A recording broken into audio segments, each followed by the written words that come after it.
To create a staff team so that all your members of your department can share materials and share files and look at the to-do lists and the tasks, etc., be able to communicate with each other. The first thing you need to do is open either the Teams app or go to teams.microsoft.com, which will take you to the online version of Teams. Once you're in the window, if you click this Teams icon here down the side on the left, that will take you to any Teams that you're already in. If you're not in any Teams, this will just be a blank window. It may look slightly differently. I've gone to the options up here on the cog in the top right, and I have changed to switch view. So I've chosen a dark theme and I've chosen a grid theme. You can choose whichever theme you prefer. This is the one I prefer. And if you prefer to have something lighter or as a list, then you have the option also to do it that way. Okay, once you're in the Teams window, you click Join or Create a Team. What you want to do is choose Create a Team.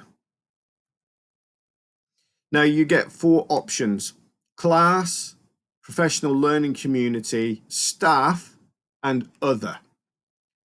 Class is really no good for us because it gives us assignments and things which are for students, not really relevant to us.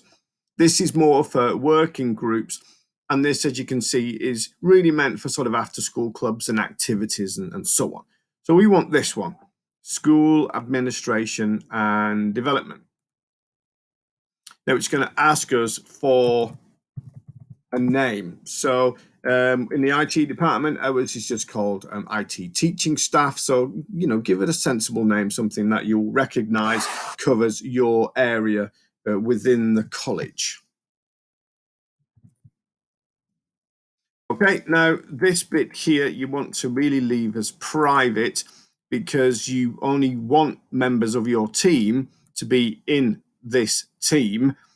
So we're just going to leave that as private so that not anybody can join. Click next, and it will go through a couple of steps. The first one is, would you like to add any members of staff? And if you begin here just typing the name of a staff member, their name should pop up and you can just add them.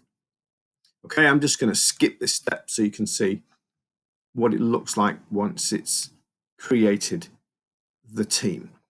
So this will now appear in your list of all the teams. So if I now go back to teams here and scroll down, there we are, alphabetically listed under S for staff. I have a general tab.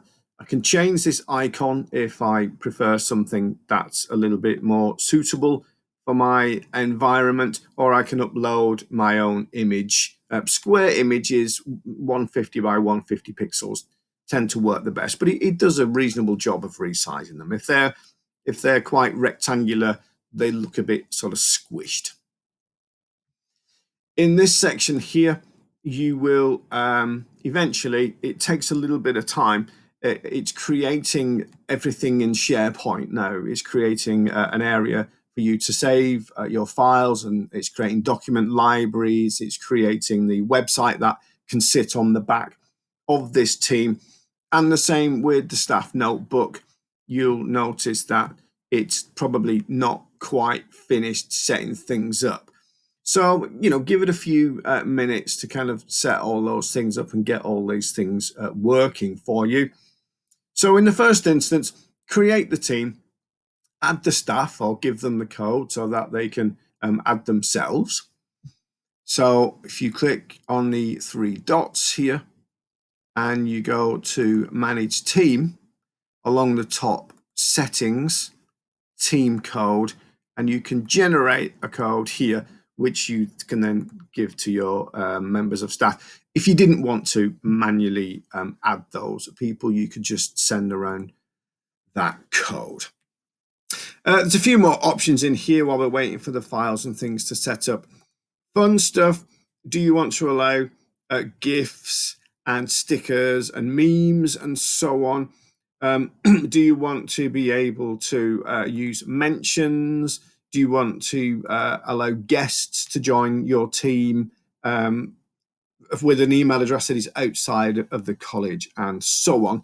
And if you wanted to create more channels, then you've got the option to do that in here.